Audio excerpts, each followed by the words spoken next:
വർത്തമാനകാലത്തിൽ മനുഷ്യർ സൗന്ദര്യത്തിന് ഏറെ പ്രാധാന്യം നൽകുന്നുണ്ട്. കറുപ്പ് വെളുപ്പാക്കുവാനും വെളുപ്പ് ചുമപ്പാക്കുവാനും ശരീരത്തിലെ ഏതെങ്കിലും കുരുവോ ചുളിവോ പാടോ ഒക്കെയും അത് ശരിയാക്കുവാനും വല്ലാതെ പെടാപ്പാട് പെടുന്ന ഒരു തലമുറയിലാണ് നാം ജീവിക്കുന്നത്.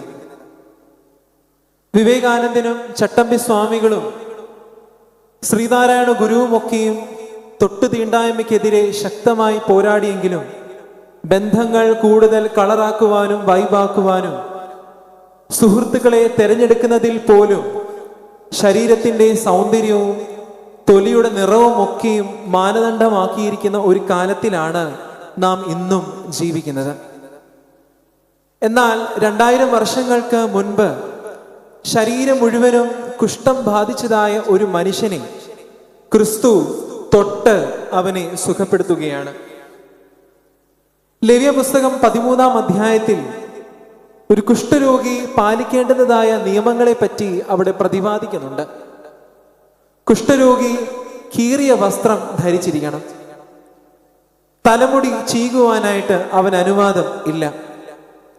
മേൽചുണ്ട് തുണി കൊണ്ട് മൂടണം. അവൻ നടന്നു പോകുന്ന വഴികളിലെല്ലാം അശുദ്ധൻ അശുദ്ധൻ എന്ന് ഉറക്കെ നിലവിളിച്ച് പറയണം. നഗരത്തിലേക്ക് കടക്കുവാൻ അനുവാദമില്ലാതെ പാളയത്തിന് പുറത്ത് ഏകാന്തവാസിയായി അവൻ ജീവിക്കണം. അബദ്ധത്തിൽ ഏതെങ്കിലും ഒരുവനെ സ്പർശിച്ചാൽ അവൻ അശുദ്ധനായി തീരുകയും ഈ കുഷ്ഠരോഗി അദ്ദേഹത്തെ കല്ലെറിഞ്ഞ് കൊല്ലുകയും ചെയ്യണം എന്നുള്ളതാണ് അവരുടെ നിയമം. അങ്ങനെ ഇരിക്കുമ്പോഴാണ് ഈ മനുഷ്യൻ ഒളിച്ചും പാത്തും ഇരുന്നു കൊണ്ട് ക്രിസ്തു നടന്നു പോകുമ്പോൾ ക്രിസ്തുവിന്റെ സന്നിധിയിലേക്ക് കവിണ്ണു വീണ് അവനോട് ചോദിക്കുന്നത്, നിനക്ക് മനസ്സുണ്ടെങ്കിൽ എന്നെ ശുദ്ധനാക്കുവാനായി കഴിയും എന്ന്.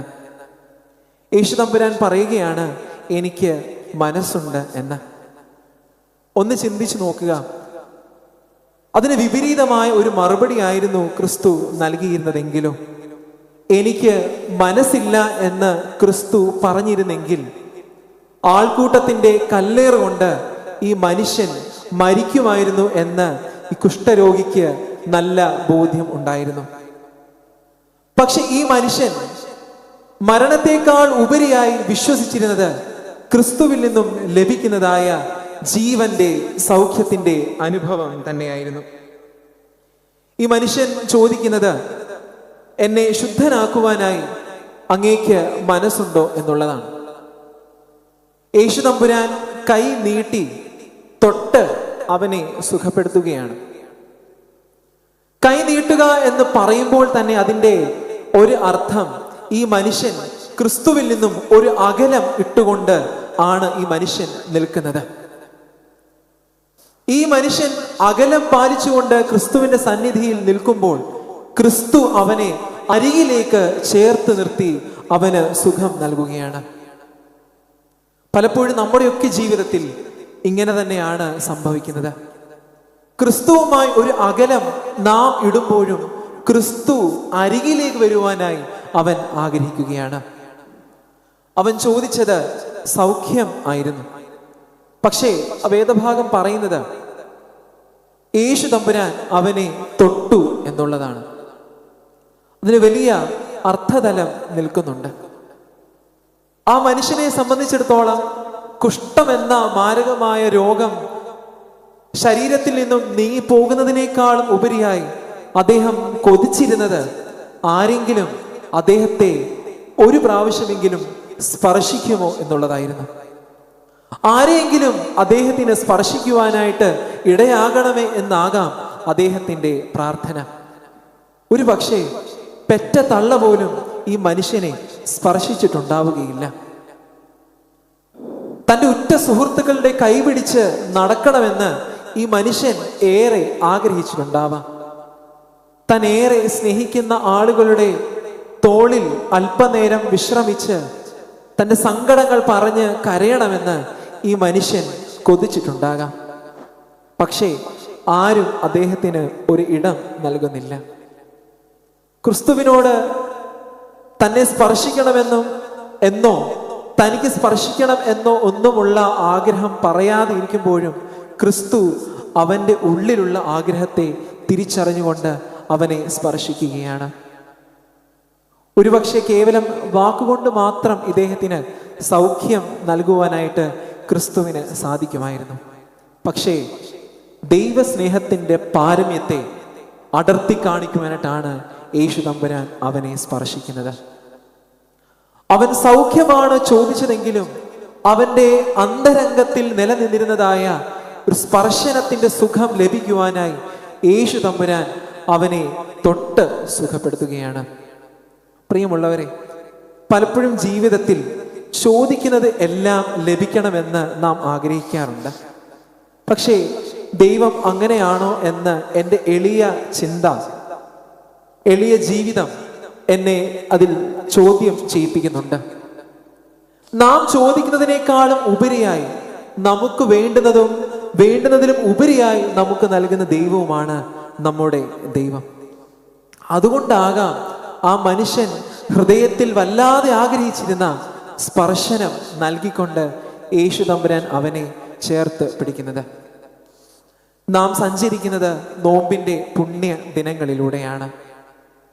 ആരെങ്കിലുമൊക്കെ സുഖപ്പെടുത്തുവാനായി, ആരുടെയെങ്കിലുമൊക്കെ ആവശ്യങ്ങളിൽ അവരുടെ കരങ്ങളിൽ സ്പർശിക്കുവാനായി നമുക്ക് സാധിക്കുന്നുണ്ടോ? നമ്മുടെ ചുറ്റിനും ഇന്നും ദാഹിച്ച് വലഞ്ഞിരിക്കുന്ന ഒത്തിരി അധികം ജന്മങ്ങളുണ്ട്. ഒരു നേരത്തെ അന്നത്തിനു വേണ്ടി ആഗ്രഹിക്കുന്ന ഒത്തിരി അധികം ജീവിതങ്ങളുണ്ട്. ഉടുക്കുവാൻ നല്ല വസ്ത്രമില്ലാതെ ഭാരപ്പെടുന്ന ഒത്തിരി കൊച്ചു കുഞ്ഞുങ്ങളുണ്ട്. മിണ്ടുവാനും പറയുവാനും ഒക്കെയും കൊതിച്ചിരിക്കുന്ന നരയുള്ള ഒത്തിരി ജീവിതങ്ങൾ നമ്മുടെ സമൂഹത്തിലുണ്ട്. അവരെയൊക്കെ ഒരു നോക്ക് കാണുവാനും അവരെയൊക്കെ ഒന്ന് സ്പർശിക്കുവാനും നമുക്ക് സാധിക്കുന്നുണ്ടോ? നോമ്പിന്റെ ദിനങ്ങളിലൂടെ സഞ്ചരിക്കുമ്പോൾ പരിശുദ്ധമായ നോമ്പ് നൽകുന്ന വലിയ സന്ദേശവും വലിയ മാതൃകയും ഒക്കെയും അത് തന്നെയാണ്. അടുത്ത് നിൽപ്പോർ അനുജനെ നോക്കാൻ അക്ഷികളില്ലാത്തവർക്ക് അരൂപനീശൻ അദൃശ്യനെങ്കിൽ അതിൽ എന്ത് ആശ്ചര്യമെന്ന് ആ കവി പറയുമ്പോൾ അതിൻ്റെ അർത്ഥം, കാണപ്പെടാത്ത ദൈവത്തെ നാം വല്ലാതെ ആരാധിക്കുകയും പ്രാർത്ഥിക്കുകയും ഒക്കെ ചെയ്യുമ്പോഴും നമ്മുടെ മുൻപിലുള്ളതായ കാണപ്പെട്ട സഹോദരങ്ങളെ സ്നേഹിക്കുവാനും ശുശ്രൂഷിക്കുവാനും ഒക്കെയും നമുക്ക് സാധിക്കുന്നുണ്ടോ എന്ന് അവിടെ ചോദ്യം ചെയ്യപ്പെടുകയാണ്. പ്രിയമുള്ളവരെ, നമ്മുടെ ചെറിയ ജീവിതത്തിൽ നമുക്ക് ആരുടെയെങ്കിലുമൊക്കെ ജീവിതത്തെ തൊട്ട് തലോടുന്ന തണുപ്പായി ഈ ജീവിതങ്ങൾ മാറ്റിയെടുക്കണം. നോമ്പും പ്രാർത്ഥനയും ഉപവാസത്തോടും ഒക്കെയും ഒപ്പം ക്രിസ്തു കാണിച്ചു തന്നതായ സ്നേഹത്തിൻ്റെയും ശുശ്രൂഷയുടെയും ഒക്കെ മാതൃക നാം കാണിക്കുമ്പോഴാണ് ഈ പരിശുദ്ധമായ നോമ്പ് അത് നേരായ നോമ്പായി തീരുന്നത്. അതുകൊണ്ട് എപ്പോഴും സൂചിപ്പിക്കുന്നത് പോലെ നോമ്പ് അത് വർജനങ്ങളുടെ കാലം മാത്രമല്ല, നോമ്പ് അതിലൊക്കെ ഉപരി പുതിയ സുഹൃതങ്ങളെ ആർജിക്കേണ്ടുന്നതായ ആർജനത്തിന്റെ കാലമാണ്. അതുകൊണ്ട് നമ്മിൽ നിന്നും നഷ്ടപ്പെട്ടു പോയ പലതിനെയും ആർജിക്കുവാനായിട്ട് നാം തയ്യാറാകണം. ഈ മനുഷ്യൻ യേശുവിൻ്റെ സന്നിധിയിലേക്ക് ഒരു അല്പം അകലം ഇട്ട് എങ്കിലും യേശുവിൻ്റെ സന്നിധിയിലേക്ക് നടന്ന് പോവുകയാണ്. നമുക്ക് പറ്റുന്ന വേഗത്തിൽ നമുക്കും അവൻ്റെ സന്നിധിയിലേക്ക് നമുക്കും നടന്നു നീങ്ങാം. അവൻ്റെ കൈകൾ അവൻ നീട്ടുകയാണ് നമ്മുടെ സന്നിധിയിലേക്ക്. അത് പിടിക്കുവാനായി അവൻ വല്ലാതെ ആഗ്രഹിക്കുന്നു. ഈ പ്രൊമിയോൻ സെദ്രായിലൊക്കെയും ദൈവസ്നേഹത്തെ പറ്റി ആഴമായി പറയുന്ന ഇങ്ങനെയാണ്: അവൻ കൃപാദാനങ്ങളിൽ തിടുക്കമുള്ളവനാകുന്നുവെന്ന്. കൃപകൾ നൽകുവാനായി വല്ലാതെ ആഗ്രഹിച്ചുകൊണ്ട് നിൽക്കുന്നതായ ഒരു ദൈവമാണ് നമ്മുടെ ദൈവം. വിശുദ്ധനായ അഗസ്റ്റിൻ പിതാവ് ദൈവസ്നേഹത്തെ പറ്റി പറയുന്നത് ഇങ്ങനെയാണ്: യേശു ഒരു മനുഷ്യനെ സ്നേഹിക്കുന്നത് ആ മനുഷ്യൻ മാത്രമേ ഈ ലോകത്തിൽ ജീവിച്ചിരിക്കുന്നുള്ളൂ എന്ന തലത്തിലാണ് യേശു നമ്മെ ഏവരെയും സ്നേഹിക്കുന്നത്. അതായത് എല്ലാ സ്നേഹവും ആ വ്യക്തിക്ക് മാത്രം നൽകിക്കൊണ്ട് എല്ലാ കരുതലും ആ മനുഷ്യന് മാത്രം നൽകിക്കൊണ്ട് എത്രയെത്ര തെറ്റുകളിൽ നാം തെറ്റിപ്പോയാലും, എത്രയെത്ര പാപത്തിന്റെ പടുകുഴിയിൽ നാം വീണുപോയാലും, നമ്മെ സ്നേഹിക്കുവാനായി, നമ്മെ കരുതുവാനായി വെമ്പൽ മുട്ടി നിൽക്കുന്ന ദൈവിക സ്നേഹത്തെ അവിടെ കാണുകയാണ്. നമുക്കും പറ്റുന്ന ദൂരം, പറ്റുന്ന വേഗത്തിൽ നമുക്കും അവനിലേക്ക് ഒന്ന് സഞ്ചരിക്കാം.